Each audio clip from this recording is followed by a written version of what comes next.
Good morning বন্ধুরা, আবারও আমরা বেরিয়ে পড়েছি আরও একটি জায়গার সৌন্দর্য উপভোগ করতে ও তার সাথে একটু হাওয়া বদল করতে।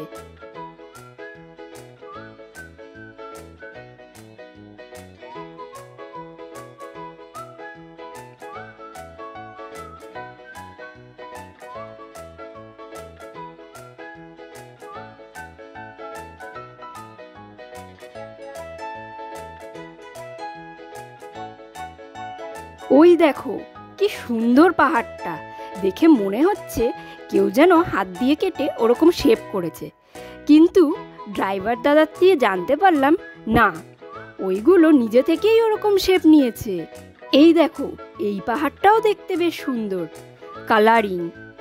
তো চলো, এরকমভাবেই আমরা পৌঁছে যাব আমাদের ডেস্টিনেশন। কোথায় পৌঁছাতে চলেছি সেটা জানতে গেলে তোমাদের আসতে হবে আমার নেক্সট ভিডিওতে।